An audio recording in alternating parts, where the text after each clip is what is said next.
House Minority Leader Nancy Pelosi, DCA, is busy putting in place the support she needs to regain the Speaker's gavel when the Democrats retake the majority in January, while an undercurrent of opposition seeking a fresh face in leadership continues.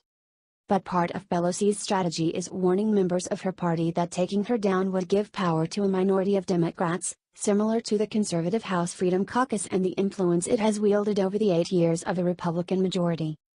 At a meeting Friday of the centrist New Democrat Coalition, a group she rarely visits, Ms. Pelosi argued that allowing her adversaries to take her down would thwart the will of a majority of the party and leave it paralyzed in the same way that the ultra-conservative Pelosi is confident she has the votes in a closed session where she would be nominated, but 17 Democrats have signed a letter thanking her for her service and calling for the next generation of leadership.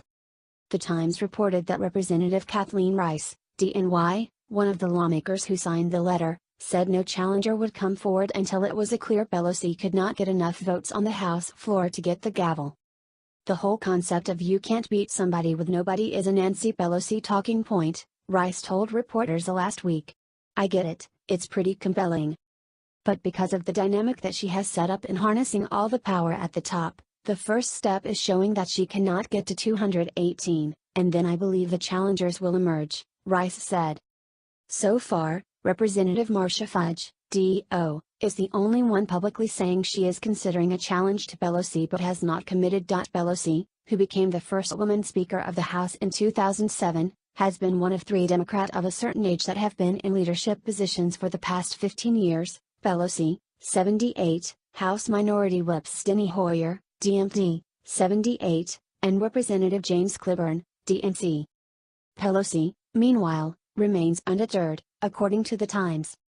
Ms. Pelosi, a legendary legislator, vote counter, campaigner and fundraiser who served as Speaker from 2007 to 2011, has expressed supreme confidence that she will be elected again in January. She has enlisted powerful allies to weigh in on her behalf and work to build an air of inevitability around her bid, including through a letter of support circulated by a veteran lawmaker, Representative Nita Imloi of New York, and signed by 61 Democratic women as of Friday afternoon. An additional 4 women elected this month have since said publicly that they will back her. Would-be challengers are keenly aware of the immense power Ms. Pelosi wields, and fearful of institutional retribution and reputational damage if they step forward to test the status quo, The Times reported.